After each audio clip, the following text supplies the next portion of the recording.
नमस्कार, मैं आयुष जोशी। मैं स्वागत महांती। मेरा नाम है, मैं बेलूर से आता हूँ। हेलो, मैं ईशा हूँ। मैं यही कोलकाता में ही रहता हूँ। गोपाल भूत सर के बारे में ऑब्वियसली मेरे पापा इनकम टैक्स लॉयर है, तो वो बहुत सारे सीए को जानते हैं। तो बहुत लोगों ने सजेस्ट किया कि गोपाल भूत सर के पास जाओ, फाउंडेशन के लिए बेस्ट क्लासेस है।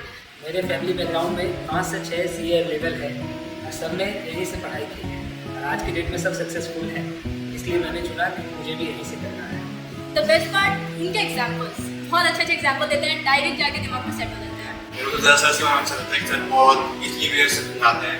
मेरे को ज़्यादा उनके समझ में आता है लॉ बहुत मज़ेदार फिर समझाते हैं, जो मतलब कि कुछ एक्टिंग करके कुछ ड्रामा करके उससे बहुत ज़्यादा मुझे अच्छा लगता है। इंस्पिरेशन भी मिलता है कि सर कैसे इतने आवर्स काम करते हैं, पढ़ाते हैं, वैसे हम लोग को डेडिकेट होना चाहिए। और जब मैं सर को देखते तो सर तो मेरे लिए एक इंस्पिरेशन मॉडल बन चुके हैं। सीए से एक सेंजिवियन स्टूडेंट है, मतलब उनके जैसे मुझे लगता है कि मैं बन जाऊँ।